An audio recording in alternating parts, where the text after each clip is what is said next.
தமிழ்நாடு முழுக்க ஒவ்வொரு சட்டமன்ற தொகுதியிலும் ஒவ்வொரு mini stadium, chief ministers mini stadium. இந்த மினி ஸ்டேடியம் பாத்தீங்கன்னா ஒவ்வொரு ஸ்டேடியம்லயும் மினிமம் 5 ஃபெசிலிட்டி.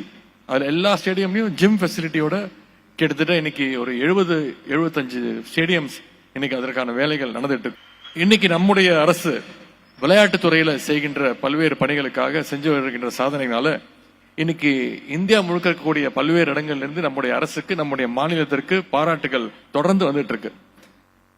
2 நாட்களுக்கு முன்பு டெல்லியில் நடந்த CIA பிசினஸ் ஸ்போர்ட்ஸ் அவார்ட் 2025 நிகழ்ச்சியில the best state for promoting sports development அப்படின்னு ஒரு அவார்டு, அதே மாதிரி ஃபிக்கி டர்ஃப் 2025 அவார்டுன்னு கடந்த 3 வருஷத்துல மட்டும் நம்முடைய தமிழ்நாட்டிற்கு 6 அவார்டுகள், 6 விருதுகள் நம்முடைய அரசுக்கு கிடைச்சிருக்கு.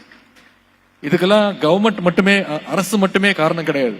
இதற்கெல்லாம் இங்க வந்திருக்கக்கூடிய தமிழ்நாட்டில் இருக்கக்கூடிய ஸ்போர்ட்ஸ் பர்சன், விளையாட்டு வீரர்களும் வீராங்கனைகளும் அவங்க அச்சீவ் பண்றாங்க. அதற்கு சேர்த்து ரெக்கக்னிஷன் தான் இந்த அவார்ட்ஸ்.